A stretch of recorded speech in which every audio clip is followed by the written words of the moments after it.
Party పేరు చెప్పుకుని ఇష్టారాజ్యంగా వ్యవహరిస్తున్న ఇన్ఛార్జీలు, గ్రూపుల మంట రాజేస్తూ చలి కాచుకుంటున్న నేతలు, భూ కబ్జాలతో పార్టీని బలిపీఠం ఎక్కిస్తున్న నియోజకవర్గాల బాధ్యులు, దళిత కార్డు బూచి చూపి దందా నడిపిస్తున్న ప్రబుద్ధులు, దశాబ్ద కాలమైన పార్టీకి దశ దిశ లేక నీరసిస్తున్న అభిమానులు.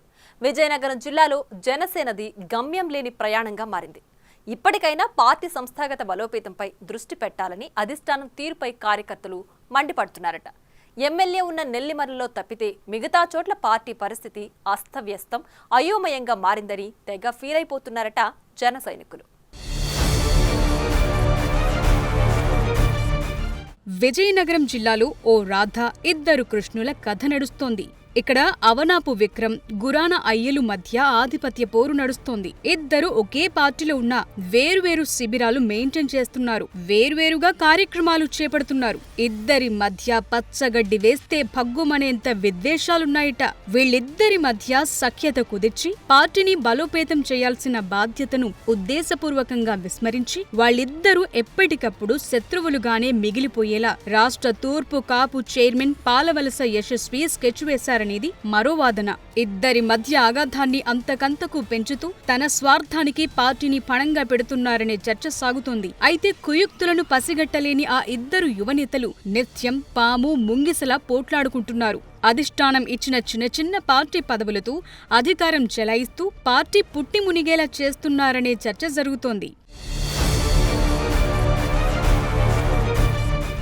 ఇక చీపురుపల్లిలో జనసేనది మరో దారి. ఇక్కడ ఇన్ఛార్జ్ వెసినిగిరి శ్రీనివాసరావుకు పార్టీ మనుగడ మినహా అన్ని ముఖ్యమేననే చర్చ సాగుతోంది. ఈ మధ్య భూ కబ్జాలకు రుచి మరిగారనే టాక్ వినిపిస్తోంది. స్థానిక ఎమ్మెల్యే కిమిడి కళా వెంకట్రావు పేరు చెప్పి కొన్ని విషయాల్లో పేర్చేగిపోతున్నట్లు చెప్పుకుంటున్నారు. నిజానికి ఎమ్మెల్యే కళ ఇలాంటి వాటిని ప్రోత్సహించకపోయినా శ్రీనివాసరావు మాత్రం వెసుగు విరామం లేకుండా సెటిల్మెంట్లలో బిజీగా ఉన్నారనే గుసగుసలు వినిపిస్తున్నాయి. ప్రభుత్వ అధికారులు, ఉద్యోగుల విషయంలోనూ ఈయన ప్రవర్తన అతిగా ఉంటోందనే అభిప్రాయం వ్యక్తమవుతోంది.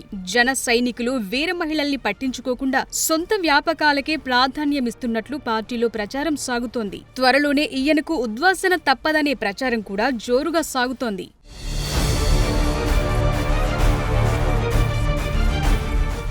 నెల్లిమర్ల నియోజకవర్గానిది మరో కథ. జనసేన క్యాడర్ ని తెలుగుదేశంలోకి ఆహ్వానించేందుకు ఆ పార్టీ నేతలు పావులు కదుపుతున్నారు. దీనికి దీటుగా ఎమ్మెల్యే కూడా టీడీపీపై గురిపెట్టారనే చర్చ సాగుతోంది. ఇదో కోణమైతే ఇప్పటి వరకు నెల్లిమర్లలో పార్టీకి సంస్థాగత నిర్మాణం లేదు. ఇక్కడి పార్టీ శ్రేణులు సైతం నైరాశ్యంలో ఉన్నారు. ఇదే అదనుగా టీడీపీ చాప కింద నీరులా తన పని తాను చేసుకుపోతోంది. వచ్చే స్థానిక ఎన్నికల్లో నెల్లిమర్ల నగర పంచాయతీ పీఠంపై కన్నేసిన రెండు పార్టీలు హోరాహోరీగా ఎత్తుకు పై ఎత్తులు వేస్తూ వాతావరణాన్ని వేడెక్కిస్తున్నాయి.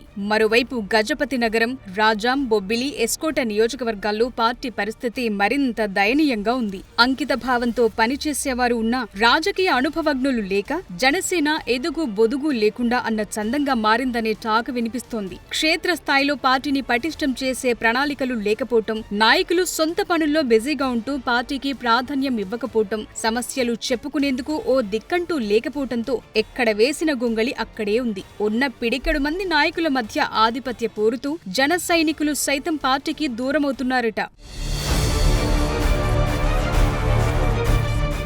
కొన్ని నెలల వరకు విజయనగరం జిల్లాలోని దాదాపు అన్ని ప్రాంతాల్లో జనసేనలోకి చేరికల పర్వం ముమ్మరంగా సాగింది. ఊరు వాడ జనసేన వైపు చూసింది. గ్రామ, మండల స్థాయి నేతలు వెల్లువలా వచ్చి జనసేన కండువాలు కప్పుకున్నారు. కానీ ఇప్పుడు ఒక్కసారిగా ఈ పార్టీలోకి వలసలు ఆగిపోయాయి. పైగా జనసేన నుంచి ఇప్పుడు ఇతర పార్టీలోకి వెళుతుండటం కొత్త చర్చకు దారితీస్తోంది. రాను రాను జిల్లాలో పార్టీ ప్రాభవం కోల్పోతున్నా పార్టీ పెద్దలు పట్టించుకోకపోవటంపై క్యాడర్ విస్మయం వ్యక్తం చేస్తోంది. ఇదే సమయంలో అధిష్టానం తీరుపైన జన సైనికులు మండిపడుతున్నారు. పార్టీ ఇమేజ్ పడిపోతున్నా ఎవ్వరూ పట్టించుకోకపోవడంతో అసంతృప్తే వ్యక్తం చేస్తున్నారు. దశ దిశ లేని ఇలాంటి పార్టీని ఇదివరకెప్పుడూ చూడలేదన్న విమర్శలు కూడా వినిపిస్తున్నాయి. పరిస్థితి ఇలాగే కొనసాగితే వచ్చే స్థానిక ఎన్నికలు టీడీపీ, వైసీపీ మధ్య జరిగే అవకాశం ఉంటుంది. అప్పుడు జనసేన చర్చల్లో కూడా ఉండని దుస్థితి ఏర్పడుతుందని చెప్తున్నారు. మరి రానున్న రోజుల్లో పార్టీ పరిస్థితుల్లో మార్పు వస్తుందా రాదా అన్నది ఆసక్తిగా మారింది.